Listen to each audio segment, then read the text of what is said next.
everybody. I know tea is coming up soon, so I'll try to expedite my talk. Thank you very much, Professor Gian, for inviting me here to speak. My name is Harish Pillay. I am not representing Red Hat today, just to be clear. I am representing myself, and I'm also the current president of the Internet Society Singapore chapter. And we had an event the last couple of days, so it's a follow-on from that. Now, what I'm going to be talking about, and this is something that was sort of requested by Professor Gihan. He wanted me to talk about Singapore, the smart nation. And I was having a challenge trying to figure out what is it that I can talk about. So I figured I borrowed the title from Tracy Kidder's book, The Soul of the New Machine. Has anybody in this audience read that book before? Yeah, so that's the hint of that, the title. So there you go. Let me just start then. So disclaimer, I'm speaking on behalf of myself as a Singaporean and not anybody else. Just make it clear. Not that I care, but that's fine. So what is a smart nation?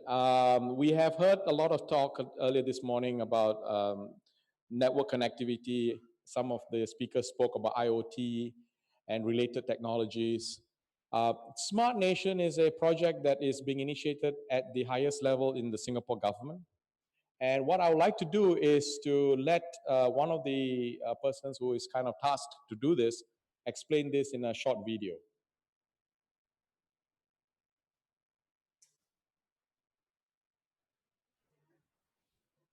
Nope, it didn't play. Hang on.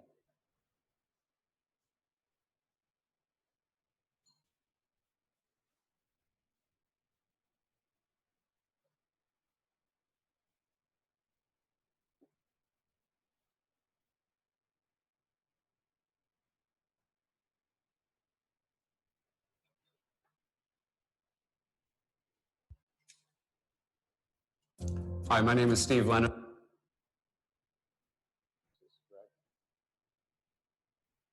I need to drag it to that screen.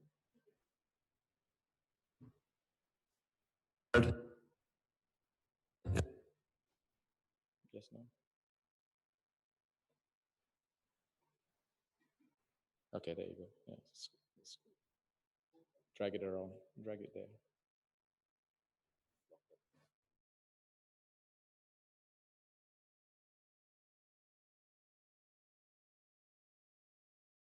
Here and see, his name is Steve Leonard. He is part of the Infocom.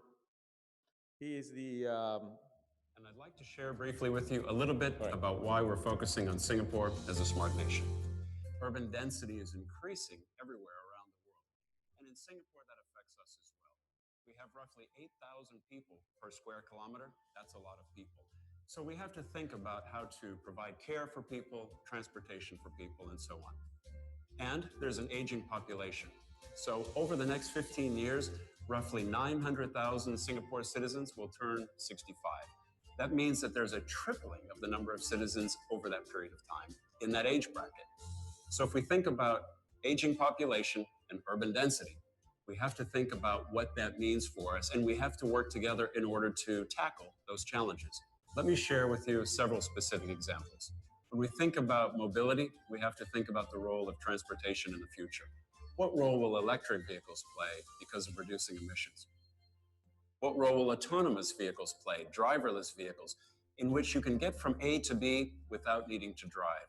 So whether we have an aged person that cannot drive or a young person that needs help getting home safely, what role would autonomous vehicles play in a smart nation? Then we think about health. We know that we need to provide healthcare for citizens outside the traditional environment.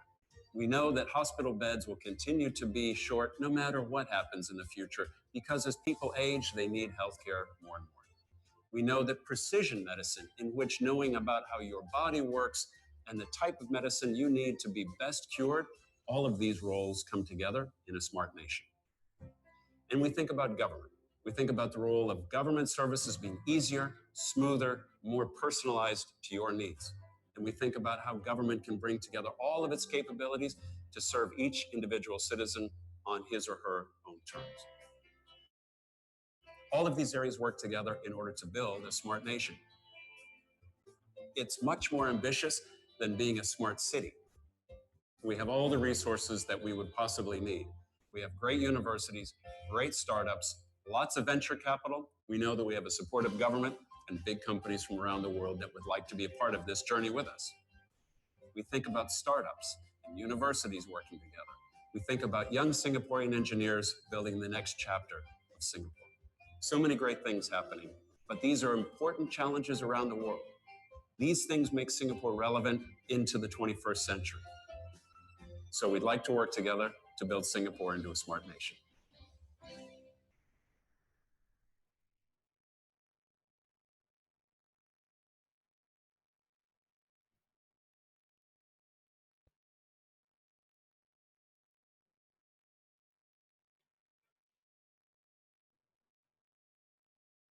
Okay, I switched over.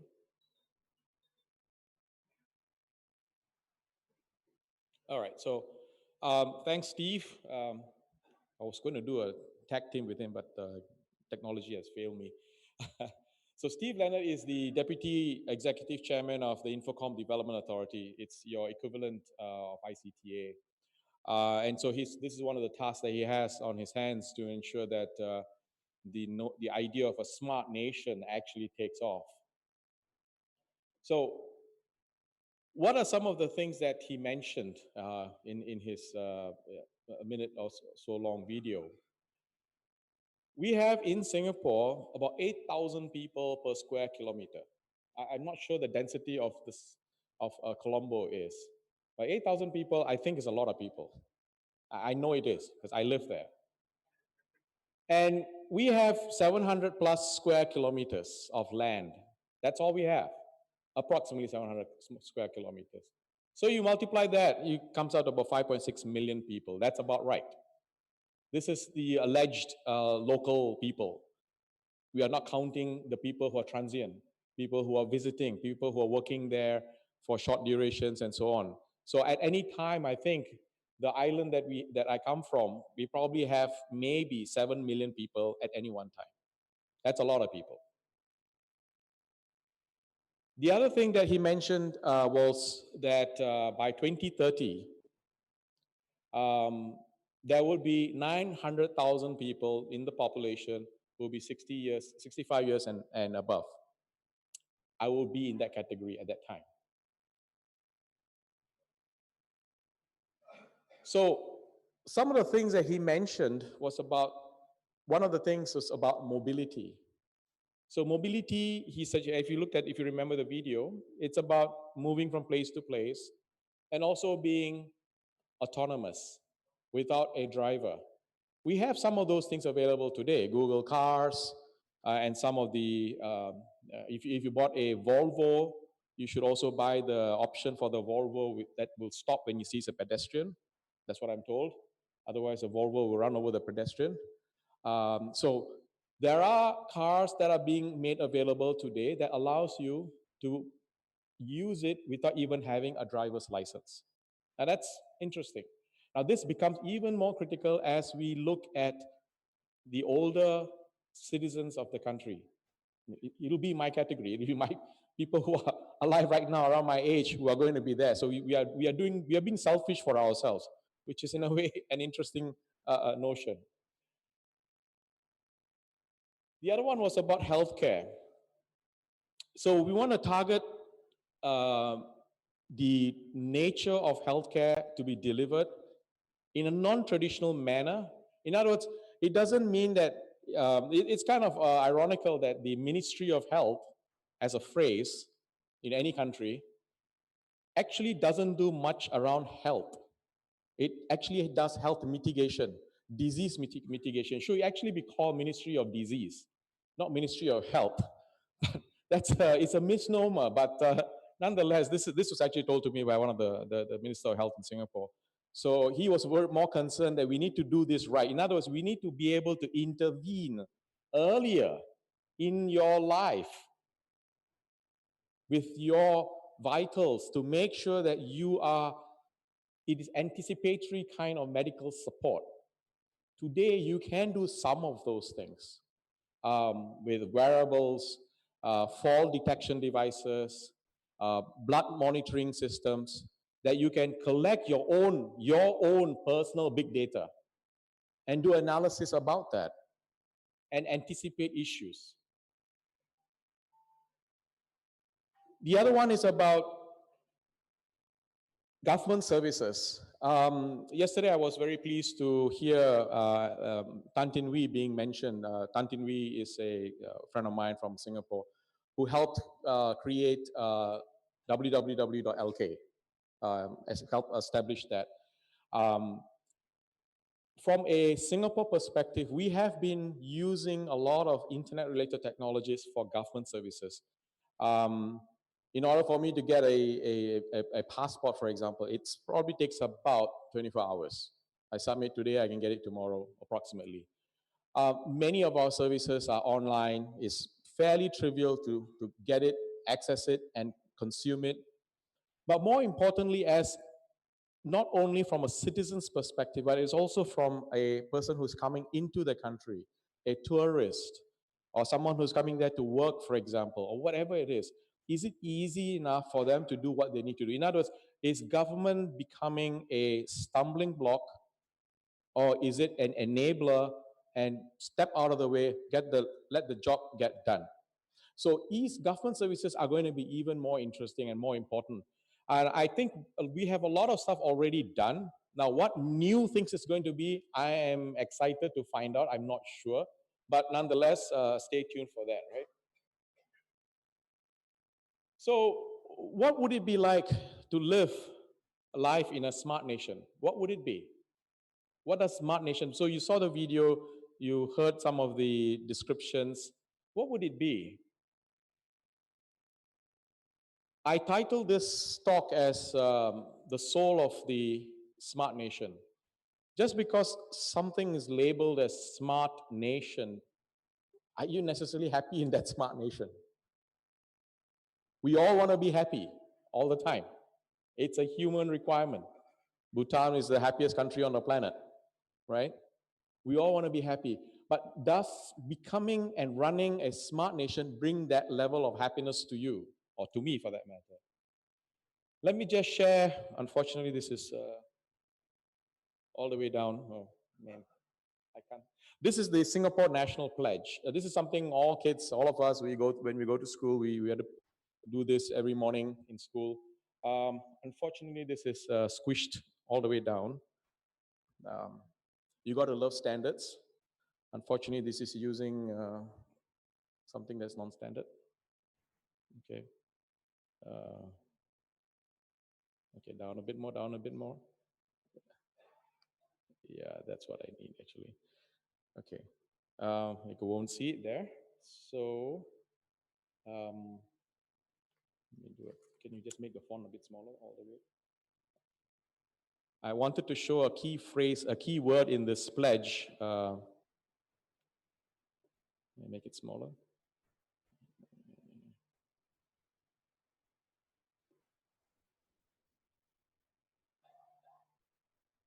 That's too small.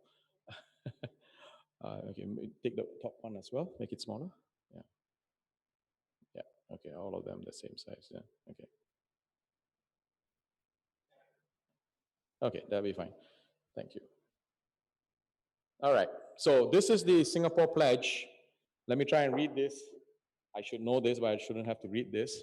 So it says, we, the citizens of Singapore, pledge ourselves as one united people, regardless of race, language, or religion, to build a democratic society based on justice, equality, so as to achieve happiness, prosperity, and progress for the nation.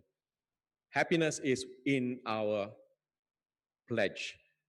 My sons say this every day when they go to school. So are you happy yet? Will the smart nation give me happiness? I think the prosperity and progress is probably will be there. But the key thing for me is the first one there, happiness. Would I get that? I don't know yet. So being able to move from place to place safe and without having to know how to drive, that's great. That does give some level of, yeah, I'm quite happy. I don't have to worry about finding a cab. I don't have to worry about fighting the traffic because the vehicles will probably talk to each other and understand that there's a congestion ahead and maybe take different routes to go to wherever I need to go to. I don't have to worry about it. Let the system take care of itself. So that is definitely going to be nice. I'm going to be happy. I don't have to worry about traffic. I'm going to be smiling all the way home. So I'm going to potentially be happy. Being cared for medically, okay, in a proactive and in an anticipatory fashion is, I would say, utopian. Really? Are you able to predict that you're going to be having some diabetic condition, or your sugar levels are going to go low, so therefore you need to have something, insulin, or whatever it may be? It is a bit utopian, but I think we have a lot of the tools today to make that happen. This fits into the notion of a connected society, a connected environment. But there are some fundamental energy costs when you do this. Energy is going to be a very important component. It's good and fine and wonderful to have all these fancy gadgets. If you don't have power to it, they all are just as good as not being there. Sensors, communication systems, data repositories, analytics. I want to analyze my blood sugar level. I want to analyze my blood pressure. I want to analyze my weight. Did I gain weight after the lunch? Do I have to worry about something so that I don't eat too much during dinner? These are all things that require analysis. And this have to run somewhere. It's not going to be running on your, wrist-worn devices or on your cell phone. It's going to run on something that's got a little bit more power, computing power. That changes when you have to worry about energy that needs to be going into these devices. So technology is the baseline. That's how we are helping to create and support a smart nation. We are very clear about that. The technology is what is driving it. So what we need is smart, non-polluting, renewable energy generation to support the smart nation. Singapore is one of those countries that has got a huge disadvantage, among many other disadvantages that we have. One big disadvantage is that although we are just 1 degree north of the equator, and yes, we do have sunlight coming all the time, but it's small enough that we can't generate enough solar power generated systems. We don't have enough winds to generate wind powered systems. So we are in a constraint from that perspective. So we are recognized from a UN perspective as one of those countries that are challenged from a natural renewable resource perspective. So are we there with smart energy today? Well, maybe not. I don't know. Not for Singapore directly, but some other countries there may be good lessons and ideas that we can probably use.